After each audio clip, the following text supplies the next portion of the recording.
Hello guys. आज हम लोग नॉर्मलाइजेशन के फर्स्ट नॉर्मल फॉर्म 1NF के बारे में जानेंगे। इस पर डायरेक्टली और इनडायरेक्टली प्रश्न पूछे जाते हैं। प्रीवियस ईयर्स में इस पर क्वेश्चन किस तरह के हैं उसका भी एग्जाम्पल लेंगे और रियल लाइफ एग्जाम्पल भी यूज करेंगे। सबसे पहले हम लोग देखते हैं कि फर्स्ट नॉर्मल फॉर्म का प्रॉपर्टी क्या होता है। तो यदि किसी एट्रीब्यूट में मल्टी वैल्यूज हो तो उसे हम यहाँ से रिमूव करते हैं। यदि मल्टी वैल्यूज एट्रीब्यूट है तो वो 1NF में नहीं होगा। इस मल्टी वैल्यूज एट्रीब्यूट के वैल्यूज को यदि हम अलग अलग रो में रख दें तो फिर ये मल्टी वैल्यूज प्रॉब्लम रिमूव होगा या eliminate repeating groups. The values of each attribute are atomic. Example के लिए हम लोग यूज कर सकते हैं। यदि ये हमारा स्टूडेंट टेबल है जिसके 3 एट्रीब्यूट दिए हुए रोल नंबर, नेम, कोर्स। यदि ये सब्जेक्ट, तो यदि रोल नंबर, सब्जेक्ट ये 3 एट्रीब्यूट दिए गए हैं तो रोल नंबर 1 का नेम ए है और ये 2 सब्जेक्ट में है, फिजिक्स और केमिस्ट्री। बी और सी से मैंने दिखाया है। रोल नंबर 2 बी, जो 2 सब्जेक्ट रखा है, केमिस्ट्री और मैथ। तो यहाँ पर सी एट्रीब्यूट मल्टी वैल्यूड एट्रीब्यूट हो गया क्योंकि रोल नंबर के एक वैल्यू के लिए कोर्स के 2 डिफरेंट वैल्यूज हो गए। इसी को हम कहते हैं मल्टी वैल्यूज और इस तरह के मल्टी वैल्यूज को हमें रिमूव करना होगा। The values of each attribute are atomic, यानी इसमें ये फिजिक्स और केमिस्ट्री एक साथ नहीं होने चाहिए, अलग अलग होने चाहिए। यदि इसी को हम यहाँ पे कुछ इस तरह से करें कि रोल में 1, नेम में ए और सब्जेक्ट में पी लिख दे, फिर दूसरे रो पर 1 ए और केमिस्ट्री कर दे। इस 2 के लिए तीसरे रो पर 2, नेम में बी और सी लिखते केमिस्ट्री, और चौथे पर 2 बी और मैथ कर दें तो ये एटॉमिक बन जाएगा। तो इस तरह का कहीं पर यदि मल्टी वैल्यूज एट्रीब्यूट हो तो उसे हम एटॉमिक बनाते हैं। इसी तरह से यदि किसी जगह पे ऐसा रिक्वायरमेंट हो कि डिपार्टमेंट हमें दिखाना है और कोई एम्प्लॉय यदि एक से अधिक डिपार्टमेंट में काम कर रहा हो, तो यदि वो एक से अधिक में काम कर रहा है तो डिपार्टमेंट को 2 डिपार्टमेंट या 2 से अधिक डिपार्टमेंट को एक कॉलम में नहीं रख करके हम उसके मल्टीपल रोज में रख देंगे, तो ये हमारा एटॉमिक बन जाता है। All entries in any column must be of the same kind. इस रोल नंबर में यदि इंटीजर रख रहे हैं तो सारा इंटीजर होना चाहिए। इस रोल नंबर इस नेम में यदि हम स्ट्रिंग रख रहे हैं तो स्ट्रिंग होना चाहिए। इसी तरह से यदि कहीं पर डेट है तो उस कॉलम में डेट ही होना चाहिए। यानी एक कॉलम में एक टाइप का ही डेटा हो सकता है। Each column must have a unique name. जितने भी कॉलम होने चाहिए वो यूनिक होने चाहिए। जैसे रोल नंबर, नेम, सब्जेक्ट है, अब ऐसा आप नहीं लिख सकते सब्जेक्ट फिर सब्जेक्ट, तो ये रॉन्ग होगा। No 2 rows are identical.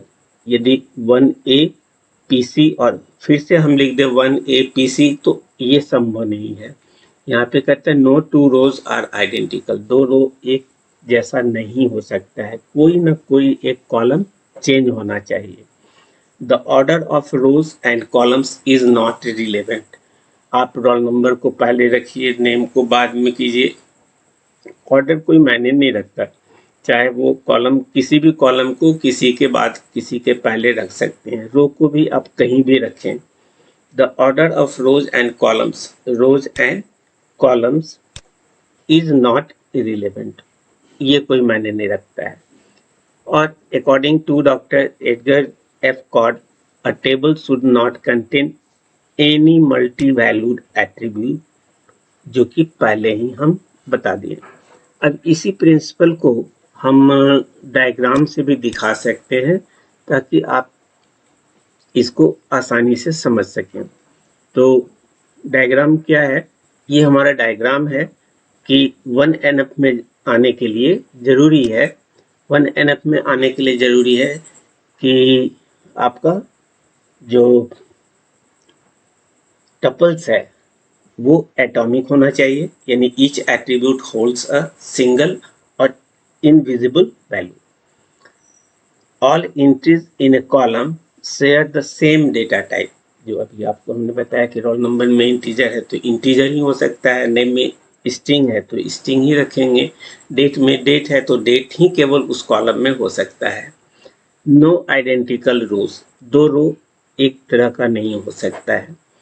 Irrelevant order, order of rows and columns does not affect data. आप कॉलम को किसी जगह पे रखिए, लेफ्ट राइट मिडिल कहीं भी रखिए, या रो को टॉप बॉटम किसी भी ऑर्डर में रखिए, कोई फर्क नहीं पड़ता है। यूनिक कॉलम नेम, रो भी आपका यूनिक होना चाहिए, कॉलम भी आपका यूनिक होना चाहिए, एक कॉलम में एक ही तरह के वैल्यूज आने चाहिए। नो मल्टीपल वैल्यूज, और ये सबसे ज़्यादा इम्पोर्टेंट है क्योंकि इसी पर हम फर्स्ट एनएफ को चेक करते हैं। यदि किसी एट्रीब्यूट में मल्टीपल वैल्यूज है तो हम उस मल्टीपल वैल्यूज को डिफरेंट रो में कन्वर्ट करते हैं और फर्स्ट नॉर्मल फॉर्म में टेबल को लाते हैं। वैसे तो फर्स्ट नॉर्मल फॉर्म जनरली ज़्यादा इम्प्लीकेबल नहीं है, लेकिन जो भी टेबल्स होते हैं वो फर्स्ट नॉर्मल में आते हैं और उसके बाद सेकेंड नॉर्मल फॉर्म से मैक्सिमम क्वेश्चंस पूछे जाने लगते हैं। अब रियल लाइफ एग्जांपल यदि हम ले तो जैसे रोल, यहाँ पे एक रिलेशन दिया हुआ है जिसमें एम्प्लॉय आईडी है, नेम है और डिपार्टमेंट है। एम्प्लॉय आईडी में हमने 101 को रखा है और इसका नेम ए रखा है। अब real life name Ram, Mohan, Sohan, Hari, Akbar जो भी रखना चाहें आप रख सकते हैं। डिपार्टमेंट, यदि ये ए दो डिपार्टमेंट में काम करता है, एमसीए और आर्टिफिशियल इंटेलिजेंस, तो यहाँ पर ये जो डिपार्टमेंट कॉलम है या एट्रीब्यूट है इसमें मल्टीपल वैल्यूज हो गए किसी एक एम्प्लॉय आईडी के लिए। इसी तरह से 102 में नेम बी है और ये एमसीए और डेटा साइंस में काम करता है। यदि कोई एम्प्लॉय 103 है जिसका कोड दिया हुआ है और ये सी है, तो ये इस तरह से यदि कोई टेबल आपको दिया हुआ रहे तो ये नॉट इन 1NF में होगा। अब इसको 1NF में लाने के लिए अभी आपको हमने बताया कि यदि कोई मल्टीपल वैल्यूज हो तो उसको अलग अलग रो में रख देते हैं। तो इसी टेबल को हम इस तरह से भी रख सकते हैं, employ ID, name, department, 101 A MCA, 101 A AI, 102 B MCA, 102 B data science, 103 C data science, 103 C BC. तो जो चीज ऊपर आप देख रहे थे वही चीज यहाँ भी है, लेकिन अब ये जो मल्टीपल वैल्यूज था एक कॉलम का वो अब नहीं रहा, लेकिन ऐसा रखने से हमारा ये 1NF में आ गया। इस 1NF में हमें आप देख रहे हैं कि यहाँ नेम में डुप्लीकेसी हो गई। यदि नेम हमने तो यहाँ सिंगल कॉलम लिए, सिंगल कैरेक्टर लिया है, यदि 20-25 कैरेक्टर का नेम हो और ये रो 2 से अधिक रो में यदि रिपीट करना हो तो डेटा की कंसिस्टेंसी पे प्रॉब्लम होगा। आप हर बार नेम चेंज करने के लिए डिफरेंट रो में जाकर के चेंज करना होगा। इसलिए इस तरह का यदि कंसेप्ट आता है तो इस डुप्लीकेशन कहलाता है या इसको रिडंडेंसी प्रॉब्लम कहते हैं। तो ये टेबल, दिए हुए टेबल को हमने 1NF में तो कन्वर्ट कर दिया, लेकिन 1NF में भी रिडंडेंसी हो सकती है। तो अब इस रिडंडेंसी को हम कैसे रिमूव करेंगे ये आगे देखेंगे, लेकिन ये टेबल हमारा 1NF में है। ऊपर का टेबल हमारा 1NF में नहीं था, 1NF में डुप्लीकेसी प्रॉब्लम आता है जिसको कि हम रिमूव करते हैं आगे के नॉर्मल फॉर्म में। अब इसी को हम दूसरे ढंग से भी रख सकते हैं। यदि ये रिलेशन दिया हुआ है तो employee ID, name, department 1, department 2, इस तरह से भी हम रख सकते हैं। तो EID, नेम, डिपार्टमेंट 1, डिपार्टमेंट 2, यहाँ भी हमारा ये 1NF में है। तो 1NF में कन्वर्ट करने के कई तरीके हो सकते हैं। ऊपर का भी तरीका है, लेकिन इसमें ऊपर का कंसेप्ट ले, इस मेथड को यदि हम यूज करते हैं तो इस मेथड में हमारा डुप्लीकेसी या रिडंडेंसी प्रॉब्लम आएगा। अब इसी को यदि हम इस तरीके से रखें तो मेरा काम तो हो जाता है, लेकिन काम भी हो जाता है और 1NF में भी हमारा टेबल आ जाता है। लेकिन यहाँ प्रॉब्लम है। प्रॉब्लम क्या है? इंसर्शन एनोमलीज का। यदि कोई एम्प्लॉय 2 से अधिक में काम करता हो, यदि 3 डिपार्टमेंट में काम करता हो, तो इस तीसरे डिपार्टमेंट के लिए कॉलम हमने नहीं बनाया, फिर से आपको चेंज करना होगा। फिर इन फ्यूचर यदि फोर्थ कोई एम्प्लॉय 4 डिपार्टमेंट में काम कर रहा हो तो फिर से आपको इंसर्शन में प्रॉब्लम होगा, डेटा इंसर्ट करने में प्रॉब्लम होगा। तो यहाँ इंसर्शन एनोमलीज होगा इस तरीके के मेथड में। तो इसका एक तीसरा मेथड हम देखते हैं जिसके थ्रू हम वन नॉर्मल फॉर्म ला सकते हैं और जो एप्लीकेबल है और जनरली हम यूज करते हैं। यदि उस एबव टेबल को 2 टेबल में डिकम्पोज कर दें, like this, roll number, employee ID और नेम। Employee ID 101, 102, 103 ABC। अब यहाँ पे नाम का रिपीटिशन नहीं हो रहा है, इंडिविजुअल है। अगेन उसी का एम्प्लॉय आईडी और डिपार्टमेंट लिख दें कि एम्प्लॉय आईडी कौन सा एम्प्लॉय किस किस डिपार्टमेंट में काम करता है वो हम यहाँ पे रख दें। तो ये टेबल भी 1NF में है और ये टेबल भी 1NF में है। अब इसमें कहीं पर भी आप कर सकते हैं यहाँ 101, तो ये हमारा की फील्ड है। की फील्ड का रिपीटिशन हम कर सकते हैं। रो हमारे सेम नहीं होने चाहिए, तो यहाँ 2 रो सेम नहीं है। यहाँ पे 101 है, MCA है, 101 AI है, तो ऐसा हो सकता है। तो की फील्ड के रिपीटेशन में प्रॉब्लम नहीं है, हम लोग की फील्ड को रिपीट करते हैं रेफरेंस टेबल में। तो ये ऊपर के सारे प्रॉब्लम्स को रिमूव करता है और इसी मेथड को हम यूज करते हैं आगे जा करके नॉर्मलाइजेशन में। तो इसको हमें तोड़ दें इस तरीके से तो ये इफेक्टिव वे होगा। लेकिन क्वेश्चन इस तरह से डायरेक्ट नहीं पूछा जाता है। क्वेश्चन कुछ इस तरह से पूछा जाता है, कोई रिलेशन ABCDE दिया हुआ है और इसकी फंक्शनल डिपेंडेंसी ये दी हुई है। तो अब आप बताइए कि क्या यह टेबल हमारा फर्स्ट नॉर्मल फॉर्म में है या नहीं है। यहाँ कंफ्यूजन होगा, यहाँ कोई चीज दी हुई नहीं है। तो इसी तरह के क्वेश्चन एग्जामिनेशन में पूछे जाते हैं और इस तरह के क्वेश्चन दे करके आपको first NF, second NF, third NF, BCNF हर नॉर्मल फॉर्म के बारे में पूछेगा कि बताइए क्या ये पर्टिकुलर नॉर्मल फॉर्म में है या नहीं है।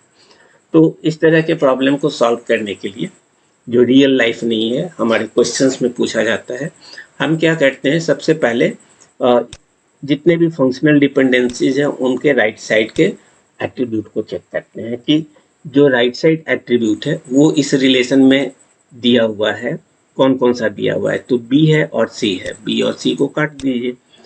फिर E भी है, E को भी काटिए। D भी है, D को भी काटिए। तो यहाँ पे राइट फंक्शनल डिपेंडेंसीज के राइट साइड में जितने भी एट्रीब्यूट दिए हुए हैं उसको हम चेक करते हैं कि रिलेशन में दिया हुआ है और कौन कौन सा है। तो B है, C है, D भी है, B है और E है। A नहीं दिया हुआ है। तो इसके की वैल्यू को फाइंड आउट करने के लिए जो भी हमारा की बनेगा उस की में A हमेशा होना चाहिए, इसलिए कि A को कोई डिटरमाइन नहीं कर पा रहा है। BC को हम A से डिटरमाइन कर लेंगे, E को हम B से डिटरमाइन कर लेंगे, D को हम C से डिटरमाइन कर लेंगे, लेकिन A को डिटरमाइन करने के लिए लेफ्ट साइड में कोई भी एट्रीब्यूट नहीं दिया हुआ है। तो वैसे केस में जो भी हमारा की होगा उसमें A तो रहेगा ही और A के साथ अब अदर एट्रीब्यूट को भी हम कंबाइन कर सकते हैं। तो यहाँ पर हम A का क्लोजर निकालते हैं, जो प्रीवियस वीडियो में बताया है कैसे निकालते हैं। तो A का यदि क्लोजर निकालते हैं तो A हमारा रिफ्लेक्सिविटी प्रॉपर्टी से A आएगा और A से एक फंक्शनल डिपेंडेंसी BC है तो BC भी आ जाएगा। तो ABC हो गए और ABC के हेल्प से ABC में C दिया हुआ है तो C से हमको D मिल जाएगा और B भी दिया हुआ है तो B से हमको E मिल जाएगी। यानी A हमारा ऐसा एट्रीब्यूट है जिसके हेल्प से हम सारे एट्रीब्यूट को डिटरमाइन कर सकते हैं तो इसको हम कहते हैं कि ये रिलेशन में हमारा जो भी एट्रीब्यूट्स है वो सारे एट्रीब्यूट्स यहाँ अवेलेबल है। तो ये हमारा एक की बनेगा। और इस ए के साथ हम ये भी चेक करते हैं कि क्या अदर कोई इंडिविजुअल एट्रीब्यूट की बन सकता है। तो बी पर चेक करते हैं, तो बी से हमको सिर्फ बी और ई मिलेगा, और बीई हमारा लेफ्ट साइड में और कहीं नहीं है। बीई लेफ्ट साइड में ए और सी बच जाता है, जिसमें बीई से कुछ डिटरमाइन नहीं हो रहा है, तो ये कंप्लीट नहीं है। सी प्लस से निकालें तो सी से सिर्फ सी और डी ही मिलता है। डी प्लस से निकालें तो डी से लेफ्ट साइड में कुछ नहीं है, तो सिर्फ इसमें डी ही आएगा। हमने नल दिखा दिया है, लेकिन यहाँ पर केवल डी ही होगा। इसी तरह से ई से निकालें तो ई से भी लेफ्ट साइड में कहीं नहीं है, ए है, बी है और सी है, तो यहाँ पे हमारा केवल रिफ्लेक्सिविटी से ई आएगा। इस तरह से हम देख रहे हैं कि इंडिविजुअली केवल ए ही सफिशिएंट है हमारे इस रिलेशन के की बनने के लिए। अब क्या ऐसा पॉसिबल है कि हम एक से अधिक एट्रीब्यूट को यूज करें तो हमारा की मिल जाए? तो अभी हमने आपको बताया कि जो भी की बनाना होगा तो उसमें ए हमारा सबसे मिनिमल बन रहा है, लेकिन किसी दो एट्रीब्यूट को मिलाने से भी हमारा की बन सकता है। तो देखते हैं, ए बी प्लस यदि ले तो ए से हमको बी सी मिल जाएगा और ए मिल जाएगा, ए बी सी, और बी से हमको ई भी मिल जाएगा। अब रह गई बात डी, तो सी चूंकि हमारा आ चुका है तो सी से हमको डी भी मिल जाएगा, यानी A B C D, A B से भी हम सारे एट्रीब्यूट को डिटरमाइन कर सकते हैं। इसी तरह से अदर दो का कॉम्बिनेशन हम लेते हैं, तो अदर दो का कॉम्बिनेशन यदि हम यहाँ लें तो जैसे AC है, अब इसके पूरे फंक्शनल डिपेंडेंसी को चेक कीजिए कि ये सारे आते हैं कि नहीं। तो एक आसान तरीका है कि यदि हमारा कोई मिनिमल की बना हुआ है, सुपर की है, जैसे हमारा ये एक की एक बन चुका है, तो सबसे छोटे या कम एट्रीब्यूट का है, तो यदि ये उस सेट का सबसेट हो तो उससे सारी चीजें डिटरमाइन हो सकती हैं। AC में ए चूंकि आ गया, इसका एक प्रॉपर सबसेट बन गया, तो चूंकि ए हमारा एक की बन चुका है, इसलिए AC भी हमारा की होगा। आप चेक कर सकते हैं, उससे भी सारी चीजें आ जाएंगी। इसी तरह से AD में ए आ गया तो बाकी चेक करने की जरूरत नहीं, सारी चीजें आनी ही है। AE हो गया, इसमें भी ए प्रॉपर सबसेट आ गया, इसलिए ये भी होगा। इसी तरह से 3 का भी बना सकते हैं, 4 का भी बना सकते हैं और 5 का रख करके भी बना सकते हैं, लेकिन हम सिर्फ 2 तक ही यहाँ पे रखे हैं और इसी पर हम आगे काम करते हैं। तो ए सुपर कीज यहाँ पे कौन कौन से हो जाएंगे, इसके अकॉर्डिंग 3 का भी हो सकता है, ABC भी आप रख सकते हैं, ABD भी हो सकता है, ABE भी हो सकता है, इसी तरह से ACD, ACE, ACF भी कर सकते हैं, यानी बहुत सारे कीज बन सकते हैं। तो बहुत सारे कीज बन सकते हैं, वो सारे की हमारे सुपर की कहलाएंगे, और इस पर हम पहले भी वीडियो बना चुके हैं, वो आप देख लीजिए। लेकिन इसमें से सबसे छोटा कौन है, और ऐसा जिसमें किसी तरह का कोई प्रॉपर कैंडिडेट की नहीं हो या सुपर की नहीं हो। तो यहाँ पर हम ये चेक करते हैं, तो सबसे छोटा ए आ रहा है। अब कह सकते हैं कि सर AB तो हो सकता है, AB नहीं होगा, क्योंकि AB का एक इंडिविजुअल की हमारे पास ऑलरेडी अवेलेबल है। तो जब इसका छोटा अवेलेबल है तो ये कभी भी कैंडिडेट की नहीं हो सकता है। हाँ, ऐसा हो सकता था कि यदि हम BC निकालें और ये की है तो ये कैंडिडेट की बन सकता था। क्यों? क्योंकि BC में हमारा A का कॉम्बिनेशन नहीं है। अब BC से चेक भी कर सकते हैं कि क्या BC हमारा कैंडिडेट की बनेगा। इसका क्लोजर निकालते हैं हम लोग। BC फंक्शनल डिपेंडेंसी दिया हुआ है, BC से हमको पहले तो रिफ्लेक्सिविटी से BC मिल गया, और B चूंकि आ चुका है तो इससे हमको E मिल जाएगा, और C से हमको D मिल जाएगा, लेकिन A नहीं मिल पा रहा है।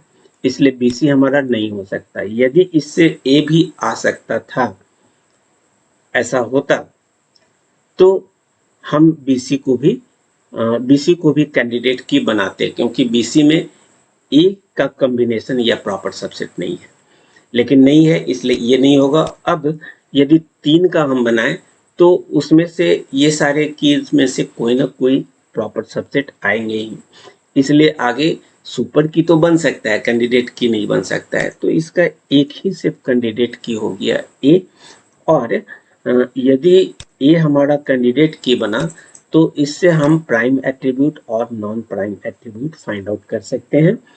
पहले भी तरीका बता चुके हैं। जो कैंडिडेट की में एट्रीब्यूट है वो प्राइम एट्रीब्यूट होगा, और रिलेशन में इस प्राइम एट्रीब्यूट को माइनस कर दे तो जो रिमेनिंग एट्रीब्यूट बच गया वो मेरा नॉन प्राइम एट्रीब्यूट होगा। तो यहाँ पर ये सारे हमारे नॉन प्राइम एट्रीब्यूट हो गए, और इस एग्जाम्पल को बार बार यूज करेंगे, इसलिए गाइस देखिएगा ध्यान से। अब ये फर्स्ट नॉर्मल फॉर्म में है कि नहीं ये देखते हैं। तो फर्स्ट नॉर्मल फॉर्म का जो ऊपर प्रॉपर्टीज आपने पढ़ा वो कह रहा है कि if all attributes contain atomic indivisible values and there are no repeating groups or arrays, then our relation will be in 1NF। तो जो आपका यहाँ पे दिया हुआ है, ऐसा तो कहीं कुछ कह नहीं रहा है कि A के मल्टीपल वैल्यूज होंगे, B के मल्टीपल वैल्यूज होंगे, ऐसा कुछ दिया हुआ नहीं है, हमारे क्वेश्चन में दिया हुआ नहीं है। तो जब दिया हुआ नहीं है और मल्टी वैल्यूड और कंपोजिट एट्रीब्यूट्स का कहीं कोई मेंशन ही नहीं है, इसलिए हम डायरेक्टली कह सकते हैं कि हमारा जो ये रिलेशन है वो 1NF में है। और एक और ये भी कह सकते हैं कि यहाँ जो हमारा की है वो सारे के सारे इंडिविजुअल हैं, इसलिए कंपोजिट एट्रीब्यूट्स का तो यहाँ पे सवाल ही नहीं है। इसलिए यहाँ पर जो भी रिलेशन दिया हुआ है वो 1NF में है। Thanks for watching the video.